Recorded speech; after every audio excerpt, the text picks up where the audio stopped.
કઈ માં પોતાના બાળકનું નામ દુઃખ અથવા તો પીડા પાડે? તમારો પરિચય, તમારી ઓળખ, તમારો પરિચય, તમારી ઓળખ, હું પીડા છું એવું તમે આપો ખરા? તમારી ઓળખ, તમારો પરિચય, હું પીડા છું, હું દુઃખ છું એવું તમે આપો ખરા?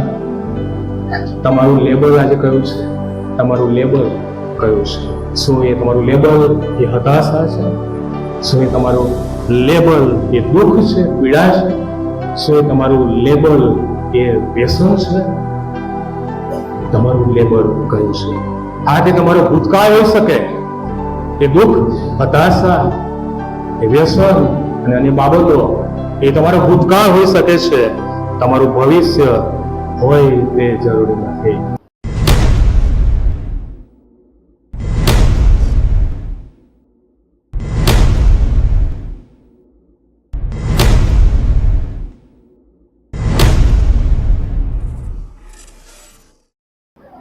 હા પ્રભુ, અત્યારે આ સમયે તમારા એ વચનો તરફ અમે દ્રષ્ટિ કરવા જોઈએ છે. ત્યારે અમારા ભટકતા હૃદય, મન અને વિચારોને પ્રભુ તમે કેન્દ્રિત કરો, કે જે કરીને પ્રભુ એ વચનો અમે સાંભળીએ અને અમારા જીવનમાં ઉતારીએ અને પ્રભુ એ પ્રમાણે જીવનાર પાત્રો અમે બનીએ. પ્રભુ તમે બોલો, અમે સાંભળીએ. અમારી પ્રાર્થના પ્રભુ ઈસુ ખ્રિસ્તના નામમાં સાંભળો અને સ્વીકાર કરો. આમેન. ઓગસ્ટ મહિનો કે જે પ્રાર્થના પર્વ તરીકે, પ્રાર્થનાના મહિના તરીકે આપણે ઉજવી રહ્યા છે, અને પાછલા એ બધા દિવસો અને સમયોમાં અલગ અલગ વિસ્તારમાં કોટેજ પ્રાર્થના સંગતમાં આપણે એકત્ર મળી શક્યા, અને અલગ અલગ રીતે કુટુંબ તરીકે સામૂહિક રીતે એ પ્રાર્થના સંગત ને એ સમય આશીર્વાદિત બની રહ્યો. અલગ અલગ અંગો દ્વારા જે સેવાઓ આપવામાં આવી રહી છે, વચનની સેવાઓ, સંચાલન અને અલગ અલગ રીતે સેવાઓ આપી રહ્યા છે, બધાને માટે ખાસ આભાર માનું છું. અને એ રીતે પ્રાર્થના કે આપણા ખ્રિસ્તી જીવનને માટે બહુ અગત્યનો ભાગ છે, અગત્યની બાબત છે. અને આપણા રોજિંદા જીવનમાં એ હંમેશા આપણે કરીએ, રોજિંદા જીવનમાં પ્રાર્થનામાં બની રહીએ, એ બહુ જરૂરી છે. અને આપણે જાણીએ છીએ કે પ્રાર્થના પરિસ્થિતિ બદલે છે. આપણો પ્રભુ એ જે જીવતો પ્રભુ છે, આપણો પ્રભુ એ પ્રાર્થના સાંભળનાર પ્રભુ છે અને જવાબ આપનાર પ્રભુ છે. અને જ્યારે પ્રાર્થના કરીએ છીએ ત્યારે પ્રભુ જરૂર આપણી પ્રાર્થનાઓ સાંભળે છે. પ્રભુના વચનો કે જે ખાસ આ મહિનાની અંદર દર રવિવારે પ્રાર્થનાઓ પર મનન કરવામાં આવે, સંદેશો આપવામાં આવે, અને એ જ પ્રમાણે પાછલા દિવસોમાં પણ આપણે પ્રાર્થના સંબંધી જોઈ ગયા છે, અને આજે પણ પ્રાર્થના વિશે આપણે જોવા માંગીએ છીએ. પહેલું કાળવતન, તેનો 4થો અધ્યાય, 9મી અને 10મી કલમ જે વાંચવામાં આવી, જે ખાસ પાત્રો છે, અને તે છે યાબેસની પ્રાર્થના. યાબેસની પ્રાર્થના. જૂના કરારનો અભ્યાસ તમે કરો, અને જૂના કરારનો ઇતિહાસ એ પ્રાર્થનાવાદી સંતોથી ભરપૂર છે. તમે જૂનો કરાર આખો તમે જુઓ અને વાંચો તો એ પ્રાર્થનાવાદી પ્રભુના સેવકો અને સેવિકાઓની નોંધ આપણને મળે છે. ઇઝરાયલ પ્રજાની વાત આવે છે ત્યારે ઇઝરાયલ પ્રજાના આગેવાનો એ પ્રાર્થનાથી ટેવાયેલા હતા. ઇઝરાયલ પ્રજાના આગેવાનો એ પ્રાર્થનામય જીવન તેઓ જીવતા હતા, અને એક પ્રકારની ટેવ હતી, એની પ્રમાણે તેઓ જીવન જીવી રહ્યા હતા. એ આપણા માટે નમૂનો છે. ખ્રિસ્તી જીવનમાં પ્રાર્થનાનું મહત્વ એ અતિ ઘણું મહત્વ છે. અને પ્રાર્થના એટલે કે ઈશ્વરે આપણને જે આશીર્વાદ આપ્યા છે એને યાદ કરીને પ્રભુનો આભાર માનીએ. પ્રાર્થના એટલે કે આપણે પ્રભુ સાથેની સંગતમાં અને સંબંધમાં જોડેલા રહીએ. પ્રાર્થના એ ઈશ્વરે આપેલા કૃપાના સાધનોમાંનું એક પ્રકારનું સાધન છે, અને પ્રભુએ આપણને પ્રાર્થનાની એક સર્વોત્તમ અને ખાસ પ્રકારની ભેટ પ્રભુએ આપણને આપી છે. બાઇબલમાં તમે જુઓ તો બાઇબલમાં પ્રાર્થના સંબંધી ઘણું બધું શિક્ષણ આપણને મળે છે. અને ઓલ્ડ ટેસ્ટામેન્ટ એટલે કે જૂના કરારની વાત આવે છે ત્યારે એ જૂના કરારના ઘણા બધા પાત્રો કે જેમ કે યાકૂબની પ્રાર્થનાને તમે જુઓ. યહોશુઆની પ્રાર્થના, મૂસાની પ્રાર્થના, દાઉદની પ્રાર્થના તમે જુઓ, સુલેમાનની પ્રાર્થના, ઇબ્રાહીમની પ્રાર્થના, હાન્નાની પ્રાર્થના અને દાનિયેલની પ્રાર્થના, યુના, નહેમ્યા, એવા ઘણા બધા પાત્રો, બાઇબલ, પ્રભુનું વચન, પવિત્ર શાસ્ત્ર બાઇબલ કે આપણને પ્રાર્થના સંબંધી ઘણું બધું શિક્ષણ આપે છે. સાથે સાથે પ્રભુના એ સેવકો અને સેવિકાઓનું જે પ્રાર્થનામય જીવન છે આપણા માટે બહુ મોટો નમૂનો છે. અને બાઇબલમાં એવા ઘણા બધા પાત્રો કે જેમણે પ્રાર્થના સાથે આગળ વધ્યા, પ્રાર્થનામય જીવન જીવ્યા અને નમૂનો આપણને પૂરો પાડે છે. પવિત્ર બાઇબલમાં પ્રાર્થનાની રીતો, પવિત્ર બાઇબલમાં એ પ્રાર્થનાનો નમૂના અને સાર્થક પ્રાર્થનાના પરિણામો આપણને પ્રભુના વચનોમાં જોવા મળે છે. મારા ભાઈ બહેનો, માણસ 3 પ્રકારના જીવનો જીવે છે. માણસ આ જગતમાં અને આ પૃથ્વી પર 3 પ્રકારના જીવનો જીવે છે.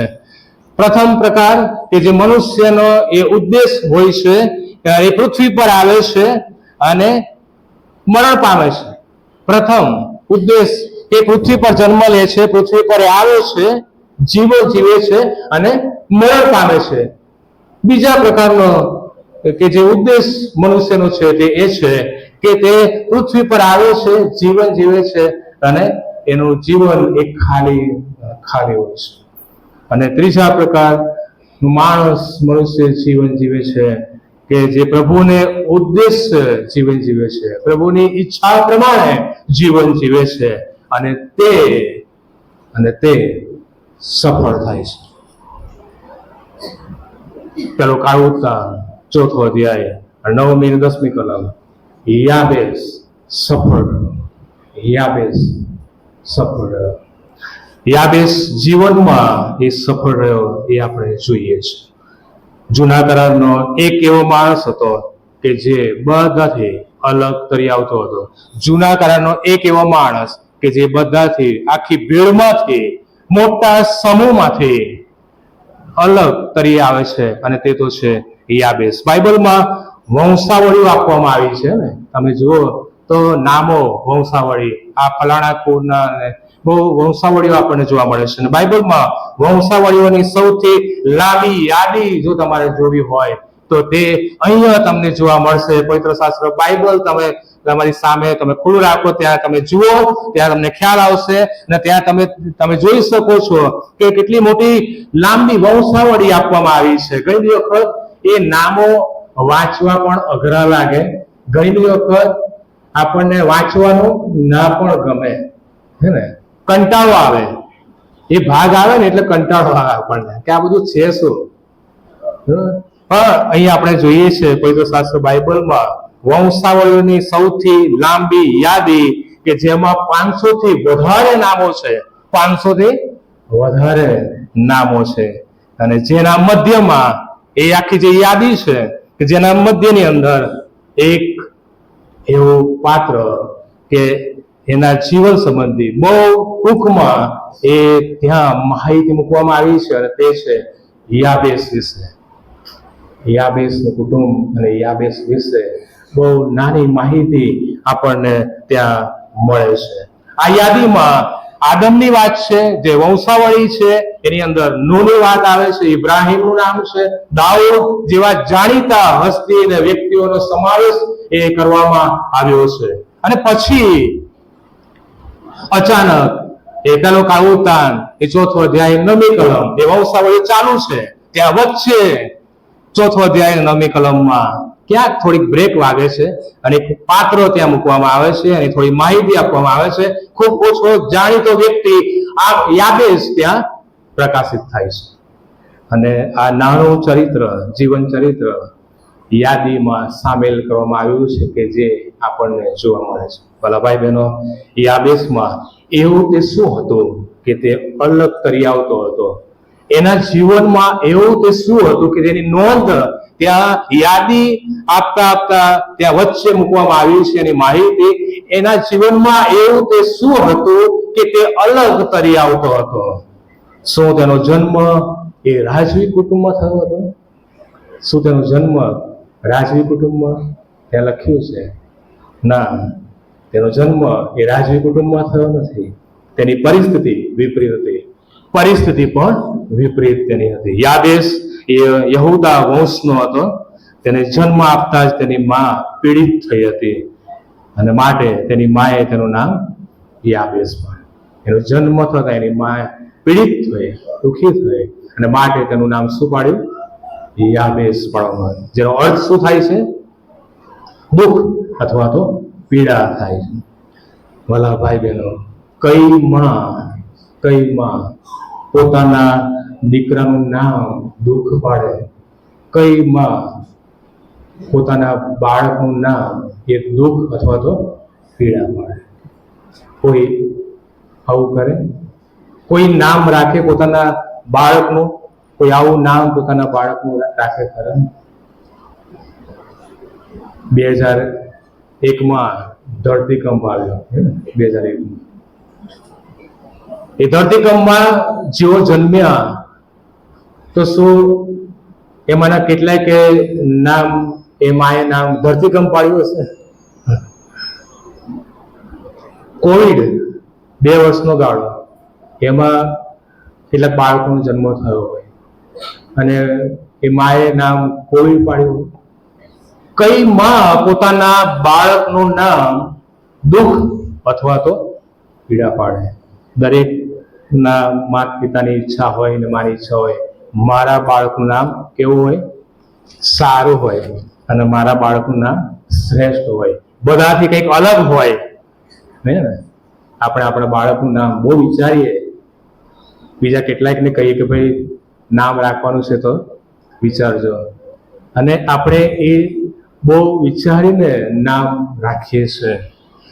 પણ યાબેસની માં પીડિત થઈ અને એનું નામ યાબેસ રાખવામાં આવ્યું.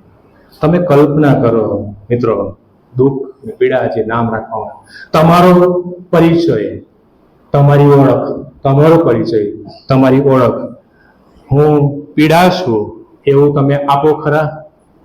તમારી ઓળખ, તમારો પરિચય, હું પીડા છું, હું દુઃખ છું એવું તમે આપો ખરા? તમારું લેબલ આજે કયું છે? તમારું લેબલ કયું છે? શું એ તમારું લેબલ એ હતાશા છે? શું એ તમારું લેબલ એ દુઃખ છે, પીડા છે? શું એ તમારું લેબલ એ વ્યસન છે? તમારું લેબલ કયું છે? આ તે તમારો ભૂતકાળ હોઈ શકે, એ દુઃખ, હતાશા, એ વ્યસન અને અન્ય બાબતો એ તમારો ભૂતકાળ હોઈ શકે છે. તમારું ભવિષ્ય હોય તે જરૂરી નથી.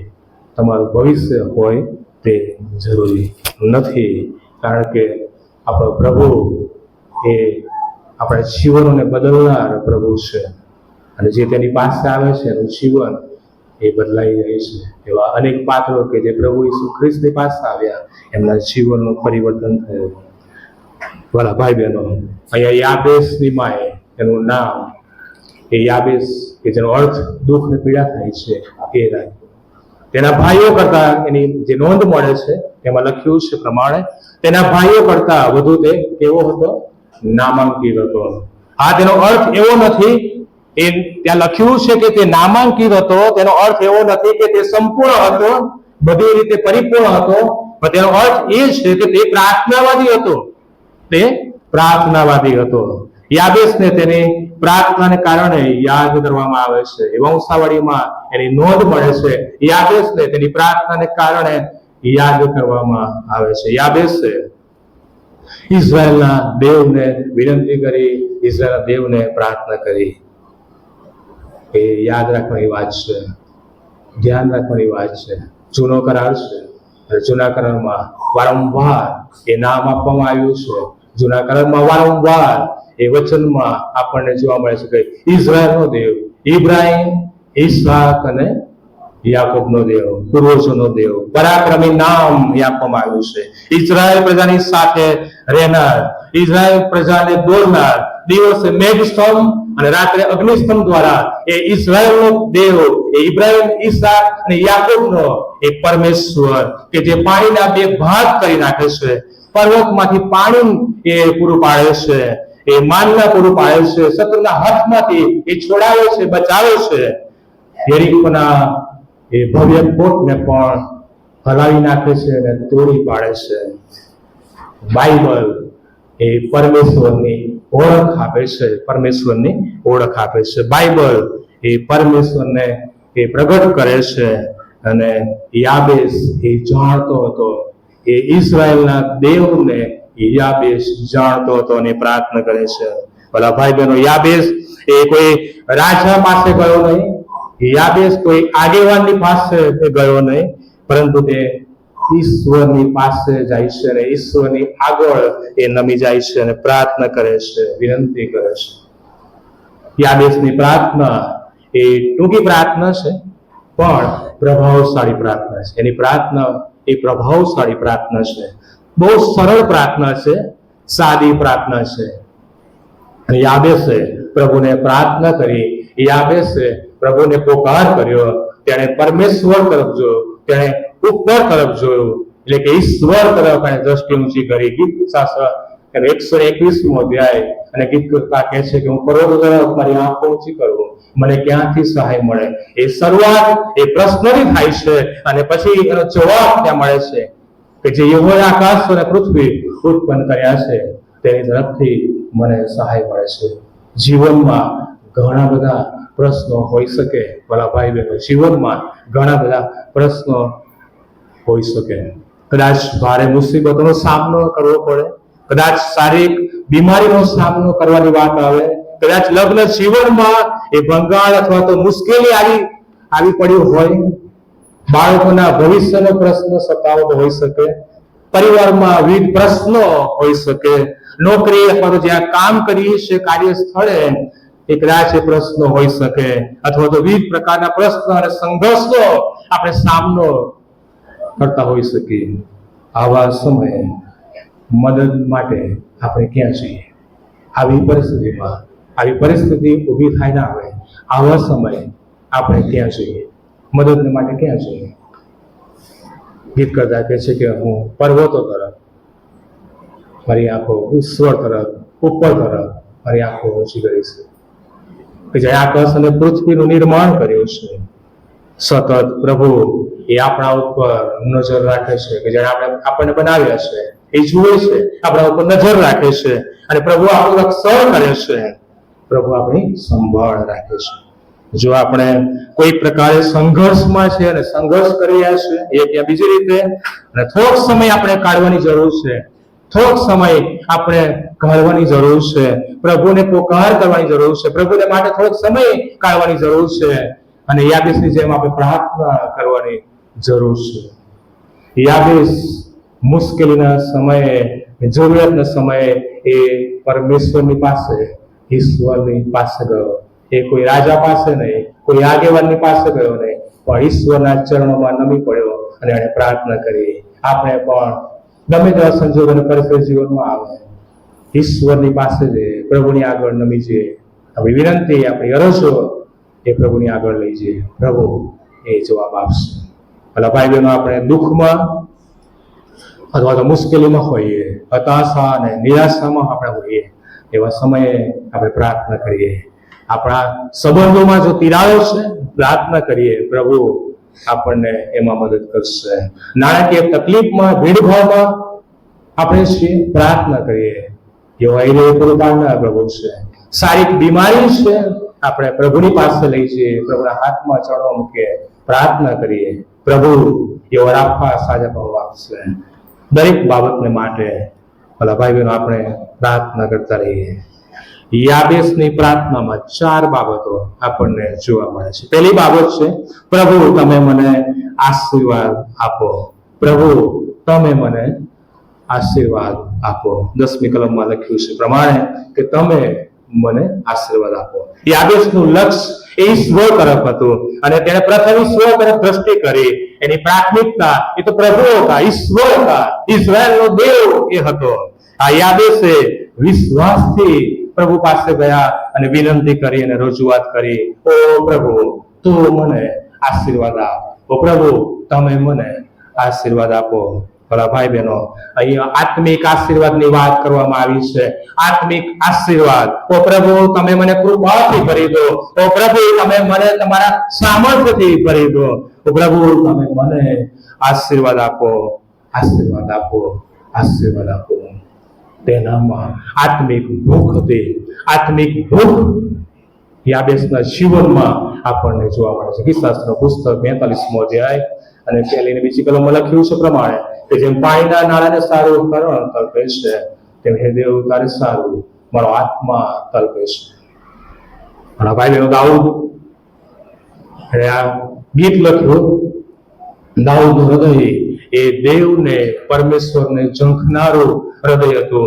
દાઉદનો આત્મા એ પરમેશ્વરને માટે ઝંખતો હતો, ઈશ્વરને માટે એ તડપી રહ્યો હતો, ઝંખી રહ્યો હતો. અને દાઉદ એ દેવની સંભાળથી ચાલતો હતો. આ જ આત્મિક જીવનની નિશાની છે. અને યાબેસને એ આત્મિક ભૂખ હતી અને તેણે એ પ્રથમ જે માંગણી કરી એ બીજી કોઈ માંગણી નહીં, એ ભૌતિક બાબતો કે અન્ય બાબતોની એને માંગણી કરી નહીં, પરંતુ સૌથી પ્રથમ એને માંગણી કરી અને એ છે આધ્યાત્મિક આશીર્વાદની માંગણી કરી. પ્રભુ, તું મને આશીર્વાદ આપ. પેલો રાજા, એમાં સુલેમાન રાજા વિશે આપણને જોવા મળે છે 3જો અધ્યાય. પ્રાર્થનાવાદી માણસ, તેનાથી ગમે તેવી ભૂલો થઈ હશે છતાં એ પ્રાર્થનાને સાંભળનાર ઈશ્વરને કદી પણ ભૂલી જતો નથી, કદી પણ એ વિસરી ગયો નથી. પ્રાર્થના દ્વારા ઈશ્વર પાસે જવાનું એ ચૂકતો નથી. એ રાજા હતો છતાં પણ, એ સમય કાળે છે રાજા હતો છતાં પણ પ્રભુની પાસે જવાનું એ કદી પણ ભૂલતો કે ચૂકતો નથી. અને દેવે સુલેમાનને કહ્યું કે માંગ, હું તને શું આપું? અને ત્યાં આખી બાબત આપણે જોતા નથી, પરંતુ એ કહે છે કે પ્રભુ, તો હું બહુ નાનો છું. અને એ પોતાને નમ્ર બનાવે છે. કેવી અદ્ભુત બાબત! એ રાજા પોતાને નમ્ર બનાવે છે અને વિનંતી કરે છે. અને એને કહ્યું કે પ્રભુ, આ પ્રજા કે જેના ઉપર તે મને નિમ્યો, મૂક્યો અને માન આપ્યું, સત્તા અને આ બધું તે મને જે આપ્યું છે, ન્યાય કરવા માટે તું મને જ્ઞાન આપ. અને પ્રભુ એની વિનંતીને લક્ષમાં લીધી, માન્ય કરી, પ્રસન્ન થયા. પ્રભુ પ્રસન્ન થયા. સુલેમાન રાજાની અદ્ભુત પ્રાર્થના એ માંગ્યા કરતા દેવે અનેક ગણું આપ્યું. માંગ્યા કરતા વિશેષ એને પ્રાપ્ત થયો. મિત્રો, આપણે પ્રથમ પ્રાર્થના વિનંતીમાં શું માંગીએ? આપણે પ્રાર્થના કરીએ ત્યારે પ્રાર્થના વિનંતીમાં આપણે શું માંગીએ? હા, આપણે કદાચ પ્રાર્થના વિનંતીમાં સૌથી પ્રથમ આપણી જરૂરિયાતો હોય, આપણી માંગણી હોય કે પ્રભુ, મારી આ જરૂરિયાત છે, મારા કુટુંબની આ જરૂરિયાત છે, મારી પોતાની આ જરૂરિયાત છે, મારે એ વસ્તુઓની જરૂરિયાત છે, નાણાંની જરૂરિયાત છે, મારે સત્તાની જરૂરિયાત છે, મારે ફલાણું જોઈએ છે. આ જગતના વધારે લોકોને જગતના પુષ્કળ વાના જોઈએ છે, જગતના પુષ્કળ વાના, અને એને અગ્રિમતા આપવામાં આવે છે. જ્યારે ખૂબ ઓછા લોકો હોય છે, બહુ ઓછા લોકો હોય છે કે જે આત્મિક વાનાને પ્રથમ સ્થાન આપે છે, આત્મિક વાનાને એ પ્રાથમિકતા આપે છે. વાલા ભાઈ બહેનો, યાબેસે પ્રથમ એ આત્મિક વાના અને આત્મિક આશીર્વાદની માંગણી કરી. ઉત્પત્તિમાં તમે જુઓ તો દેવે ઇબ્રાહીમને એ આશીર્વાદ આપ્યો, દેવે ઇબ્રાહીમને. અને ત્યારબાદ તમે જુઓ તો યાકૂબની વાત આવે છે, અને યાકૂબ એટલે કે છેતરનાર, એની જે ઓળખ છે એ છેતરનાર પાત્ર. ઉત્પત્તિનું પુસ્તક 32મો અધ્યાય અને એક પ્રસંગે તેણે પ્રભુ સાથે પ્રાર્થનામાં આખી રાત એને વિતાવી અને કહ્યું કે તું મને આશીર્વાદ આપ, તું મને આશીર્વાદ દે, નહીં તો હું તને જવા દેવાનો નથી. તું મને અત્યારે આશીર્વાદ આપ, નહીં તો હું તને છોડીશ નહીં. પરિણામ શું આવ્યું? પરિણામે તેનું નામ કે જે યાકૂબ છે, કે જેનો અર્થ છેતરનાર થતો હતો, એનું નામ એ બદલાઈ ગયું અને એ બદલાઈને ઇઝરાયલ પાડવામાં આવ્યું. આપણે પ્રભુને કહેવાની જરૂર છે, ઈશ્વરને કહેવાની જરૂર છે, પ્રભુ, મારા પરિવારને તમે આશીર્વાદ આપો. આપણે પ્રભુને કહેવાની જરૂર છે, પ્રભુ, મારા બાળકોને તમે આશીર્વાદ આપો. પ્રભુ, અમારા કામ ધંધાને તમે આશીર્વાદિત કરો. પ્રભુ, અમારા મિત્રોને તમે આશીર્વાદ આપો. પ્રભુ, અમારા ચર્ચ, અમારી મંડળીને, જે મંડળીના અમે સભ્ય છે, અમારી મંડળીને પ્રભુ તમે આશીર્વાદ આપો. પ્રભુ, મને વર્ષમાં ઓછામાં ઓછી એક વ્યક્તિ જીતવાને માટે આશીર્વાદ આપો. પ્રભુ, દરેકને પ્રાર્થના સંગતમાં આવવાને માટે પણ કૃપા આપો અને આશીર્વાદ આપો. પ્રભુ મને આત્મિક આશીર્વાદ આપો. ઓ પ્રભુ મને તમારી કૃપાથી મને ભરી દો. આપણે પ્રભુને પ્રાર્થના કરવાની કેવળ દિવસ આપણે માંગીએ, પ્રભુ આપણને આપશે. પ્રભુ ઈચ્છે છે કે મારા લોક એ આત્મિક આશીર્વાદ પ્રાપ્ત કરે. પ્રભુ ઈચ્છા છે કે આપણે આશીર્વાદ પ્રાપ્ત કરીએ. ભલા ભાઈ બહેનો, શું આપણે ઈશ્વર પાસેથી આશીર્વાદની માંગણી કરી ખરી? શું આપણે ઈશ્વર પાસેથી આશીર્વાદ માંગીએ છીએ ખરા? યાબેસની જેમ શું આપણામાં એ આત્મિક ભૂખ છે? આપણામાં આત્મિક ભૂખ છે? બીજી બાબત કે જે પ્રાર્થનામાં આપણને જોવા મળે છે, પ્રભુ તમે મારી સીમા વિસ્તારો. પ્રભુ તમે મારી સીમા વિસ્તારો. યાબેસે પ્રથમ આત્મિક આશીર્વાદની માંગણી કરી, ત્યારબાદ બીજા ક્રમે એ બીજા સ્થાને ભૌતિક બાબતો અને આશીર્વાદની માંગણી કરે છે. ભૌતિક આશીર્વાદ વિશે કહેવામાં આવ્યું છે. યાબેસ કહે છે કે પ્રભુ મારી સંપત્તિને તું વધાર. એ યાબેસ પ્રાર્થના કરે છે કે પ્રભુ એ મારી સંપત્તિનો એ વિસ્તાર પ્રદેશ તું કહે છે કે એ વધાર, એની વૃદ્ધિ તું કર. અને એ યાબેસની પ્રાર્થના આપણે જોઈએ છે કે છે કે મારી સંપત્તિની સીમા તમે પ્રભુ વધારી આપો. મારા ખેતરની સીમાને મોટી કરો, વધારી આપો. મારા જમીનની સીમાને પ્રભુ તમે વધારી આપો. મારા સેવા કાર્યોની સીમાને પ્રભુ તમે મોટી કરો, વધારી આપો. મારી મંડળીની સીમાને તમે વધારી આપો. જેથી કરીને વધારે લોકો તેમાં સમાય ભજન કરી શકે. પ્રભુ મંડળીની વિવિધ અંગોની સેવાને તમે વિસ્તૃત કરો, વધારી દો. જેથી કરીને લોકો વધારે એમાં ભાગીદાર બને અને જોડાય. યશાયા 54 અને બીજી અને ત્રીજી કલમમાં લખવામાં આવ્યું છે પ્રમાણે તારા તંબુની જગા વિશાળ કર, તારા રહેઠાણોના પડદા પ્રસારે. રોકીસમાં તારા દોરડા લાંબા કર, તારી મેકો મજબૂત કર, કેમ કે તું ડાબી જમણી ફેલાઈ જવાની છે. તારા સંતાન અન્ય પ્રજાઓને કબજે કરશે ને ઉજ્જળ નગરોને વસાવશે.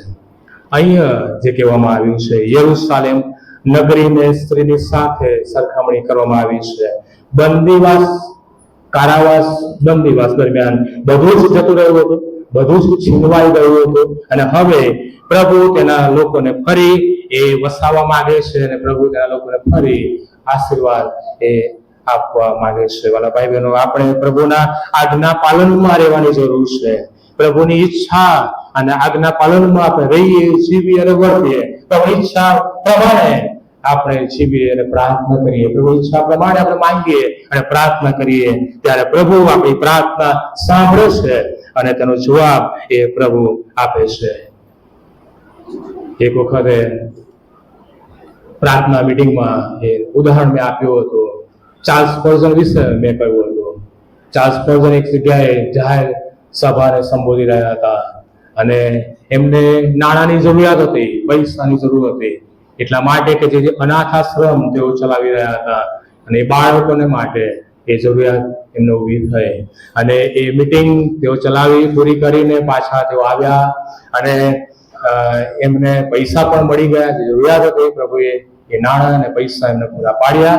જરૂરિયાત એમની પૂર્ણ થઈ અને તે રાત્રે જ્યારે એ સુવાને માટે ગયા ત્યારે રાત્રે પ્રભુનો અવાજ તેમણે સાંભળ્યો, પ્રભુની વાણી તેમણે સાંભળી. પ્રભુએ એ સ્પર્જનને કીધું કે સ્પર્જન એ નાણાં તો જ્યોર્જ મુલરને આપી દે. અને ત્યારે સ્પર્જને પ્રભુને કહ્યું કે પ્રભુ એ નાણાં તો મારા છે, એ પ્રભુ એ નાણાં મારા અનાથ આશ્રમના મારા બાળકો માટે છે, એ પૈસા મારા છે. ફરી પ્રભુનો અવાજ સંભળાયો અને ફરી એ જ વાણી સંભળાઈ અને પ્રભુએ કહ્યું, સ્પર્જન તું જા, જ્યોર્જ મુલરને એ નાણાં તું આપી દે. અને આ પ્રમાણે સ્પર્જને પ્રભુની ઈચ્છાને આધીન થયા અને સ્વીકારી અને વહેલી સવારે ઉઠીને જ્યાં જ્યોર્જ મુલર હતા ત્યાં જાય છે અને ત્યાં એ જ્યોર્જ મુલરના આશ્રમે ત્યાં ગયા અને ત્યારે એ જ્યોર્જ મુલરને જોયો છે. જ્યોર્જ મુલર એ ઘૂંટણે પડીને એ પ્રાર્થના કરી રહ્યા હતા, ઘૂંટણે પડીને એ પ્રાર્થના કરી રહ્યા હતા અને ત્યાં એ નાણાં તેને આપે છે. બંને એકબીજાને ભેટ્યા અને પછીથી છૂટા પડ્યા. સ્પર્જન પોતાના સ્થાને એ પાછા આવે છે, એ રૂમમાં જાય છે અને એ ટેબલ પર એક કવર જુએ છે અને કવર હાથમાં લે છે, ખોલે છે. કવરમાં પૈસા અને એને જોયું કે કવરની અંદર એ પૈસા એની જરૂરિયાત કરતા પણ વધારે હતા. સ્પર્જન આનંદથી પોકારી ઉઠ્યા કે પ્રભુએ મને મારી જરૂરિયાત કરતા મારી જરૂરિયાત કરતા પણ બમણું અને વિશેષ આપ્યું છે. પ્રભુ આશીર્વાદ આપે છે અને પ્રભુ બદલો આપે છે. પુણ્યનિયમનું પુસ્તક 8મો અધ્યાય પ્રભુનો માણસ સાથેનો કરાર છે. પ્રભુ એ માણસ સાથે એ કરાર કરે છે કે હું તારી વખારોને ભરીશ, હું તને આશીર્વાદ આપીશ, હું તને ભૌતિક આશીર્વાદો આપીશ. આ બધા ભાઈ બહેનો પ્રભુમાં બની રહેવાથી એ બધું શક્ય બને છે. આશીર્વાદ આપણને મળે છે. યાબેસે ભૌતિક આશીર્વાદ માટે પ્રાર્થના કરીને પ્રભુએ સાંભળીને એ આશીર્વાદ આપ્યો. ત્રીજી બાબત કે જ્યાં લખવામાં આવ્યું છે અને કહે છે કે પ્રભુ તમારો હાથ મારા ઉપર બની રહે, પ્રભુ તમારો હાથ મારી સાથે રહે. ઓ પ્રભુ તું મને આશીર્વાદ આપ, ઓ પ્રભુ તું મને ભૌતિક આશીર્વાદ આપ. ત્રીજી બાબત, ઓ પ્રભુ તારો હાથ મારી સાથે રહે, મારી સાથે તારો હાથ રહે. એનો મતલબ કે પ્રભુ તું મારી સાથે રહે, તું મારી સાથે રહે. હા પ્રભુ તું મારા કુટુંબની સાથે રહે. ઓ પ્રભુ મારા કાર્યો પર તું આશીર્વાદ આપ, તારો હાથ મારા કાર્યો પર, તારો હાથ મારા કુટુંબ પર, તારો હાથ મારા બાળકો પર, મારા પરિવાર પર તારો હાથ બની રહે, તારો હાથ એ મારી સાથે રહે. પ્રભુ કરતા છે, આપણે કૃતિ છે. માટે પ્રભુનો એ કૃપાયુક્ત હાથ હંમેશા આપણા ઉપર બની રહે એ જરૂરી છે. દાઉદ રાજા સાઉલ તેની પાછળ પડ્યો હતો, સાઉલ રાજા દાઉદની પાછળ પડ્યો હતો, પણ પ્રભુનો હાથ એટલે કે ઈશ્વર એ દાઉદની સાથે હતા. એનું રક્ષણ પ્રભુ કરી રહ્યા હતા અને દાઉદ એ પ્રભુની હાજરીને એ અનુભવી રહ્યો હતો. અને માટે આખું ગીત શાસ્ત્ર એ પ્રાર્થનાને મુખ્ય સ્થાન ત્યાં આપે છે. પ્રાર્થનાને મુખ્ય સ્થાન આપવામાં આવ્યું છે. નિર્ગમનનું પુસ્તક 8મો અધ્યાય દેવે મિસ્ર દેશમાં એ મરકી મોકલી, દેવે મિસ્ર દેશમાં એ જુઓ મોકલી, જાદુગરો એ તંત્ર મંત્ર વિદ્યાઓ વડે એ જુઓ પેદા કરવાનો પ્રયત્ન કર્યો જાદુગરોએ, પરંતુ ત્યાં લખ્યું છે પ્રમાણે એ જાદુગરો કરી શક્યા નહીં. 19મી કલમમાં લખ્યું છે પ્રમાણે કે જાદુગરોએ ફારૂન રાજાને કહ્યું કે એમાં તો દેવની આંગળી છે, એમાં તો દેવની આંગળી છે. અને આ જ બાબત નવા કરારમાં પણ આપણને જોવા મળે છે. ઇઝરાયલનો દેવ તેના લોકની સાથે હતો અને ઇઝરાયલનો દેવ તેમની રક્ષા કરી રહ્યો હતો. પેઢીનું કૃત્યો 4થો અધ્યાય 29 અને 30મી કલમ ખ્રિસ્તી પ્રાર્થનાનું વર્ણન ત્યાં એ ભાગમાં કરવામાં આવ્યું છે. શિષ્યો સતાવણીનો અનુભવમાં પસાર થઈ રહ્યા હતા અને કરી રહ્યા હતા ત્યારે તેમણે એ ઘૂંટણે પડીને પ્રાર્થના કરી અને ત્યાં પરિણામ આપણે જોઈએ છે કે જ્યાં તેઓ ભેગા થયા હતા એ સ્થળ, એ મકાન, એ હાલ્યો અને પવિત્ર આત્માથી એ બધા ભરપૂર થયા. પવિત્ર આત્માથી. આ તો પ્રભુનું કાર્ય છે, પ્રભુનો આશીર્વાદ છે, પ્રભુનો હાથ એ આપણા ઉપર રહે છે ત્યારે પ્રભુ આપણે સંભાળે છે, આપણી રક્ષા કરે છે. અલગ અલગ રીતે પ્રભુ આપણને એ મુશ્કેલીમાંથી બહાર કાઢે છે. એકવાર એક બાળકે કહ્યું, એક બાળક એવું કહ્યું કે મારા હૃદયના દરવાજા પર મેં અવાજ સાંભળ્યો. એ બાળકે કીધું કે મારા હૃદયના દરવાજા પર મેં એ અવાજ ટકોરો, એ અવાજ મેં સાંભળ્યો અને દરવાજો ખોલીને મેં જોયું તો ઈસુ દરવાજા પાસે બહાર એ ઊભા હતા અને મેં પછી એ ઈસુને અંદર આવવા માટે આવકાર આપ્યો, આમંત્રણ આપ્યું અને એ મારા પ્રભુ, મારા ઈસુ એ ઘરમાં આવ્યા, મારા ઘરમાં આવ્યા. થોડી વાર પછી એ બીજો ટકોરો, બીજો અવાજ આવ્યો અને પછી એ છોકરાએ ઈસુને કીધું કે તમે દરવાજે જાઓ ને, તમે દરવાજો ખોલો. અને પછી ઈસુ એ દરવાજા પાસે જાય છે, દરવાજો ખોલે છે અને દરવાજો ખોલનાર બીજું કોઈ નહીં પણ શેતાન હતો. દરવાજો ખોલનાર, દરવાજાની આગળ એ શેતાન ઉભો હતો. શેતાને કહ્યું, ઈસુને જોયા અને શેતાને કહ્યું કે મારી ભૂલ થઈ ગઈ છે સ્વામી, મારી ભૂલ થઈ ગઈ, હું ભૂલથી અહીં આવી ગયો, હું ભૂલથી અહીં આવી ગયો. ભલા ભાઈ બહેનો, જ્યારે ઈસુ આપણા જીવનમાં આવે છે, જ્યારે ઈસુ આપણા હૃદયમાં વસવાટ કરવા માટે આવે છે, ત્યારે પ્રભુ આપણને આત્મિક જીવન જીવવાનું બળ, પરાક્રમ અને સામર્થ્ય પ્રભુ આપણને આપે છે. શિષ્યોને પ્રભુએ સામર્થ્ય આપ્યું અને શિષ્યોને એ પવિત્ર આત્માથી શિષ્ય એ ભરપૂર થયા, આશીર્વાદિત થયા. વાલા ભાઈ બહેનો, પ્રભુનો હાથ હંમેશા આપણા પર રહે, પ્રભુ આપણી સાથે રહે અને પ્રભુની કૃપા આપણા ઉપર બની રહે. પ્રભુ આપણને અભિષેક કરે, પ્રભુ આપણને બધાને અભિષેક કરે. જેને માટે આપણે પ્રાર્થના કરીએ પ્રભુ કાર્ય કરે, જેને માટે આપણે પ્રાર્થના કરીએ પ્રભુ એ સાંભળે અને પ્રભુ કાર્ય કરે. એ જરૂરનું છે. યાબેસની વિનંતી, તારો હાથ મારી સાથે. છેલ્લી એ વિનંતી એની છે, પ્રભુ તમે મને આપત્તિઓથી બચાવો. આ પ્રાર્થનાનો અંતિમ ભાગ છે. યાબેસની પ્રાર્થનાનો છેલ્લો અંતિમ ભાગ, પ્રભુ તમે મને આપત્તિઓથી બચાવો. પ્રભુ તમે મને નુકસાનથી બચાવો. પ્રભુ તમે મને દુઃખથી બચાવો. પ્રભુ તમે મને પીડાથી બચાવો. પ્રભુ તમે મને પાપથી બચાવો. પ્રભુ તમે મને ગુંડાઈની બાબતોથી બચાવો. પ્રભુ તમે મને શૈતાનથી બચાવો. ઓ પ્રભુ તમે મને સુરક્ષિત રાખો. તમે મને સુરક્ષિત રાખો.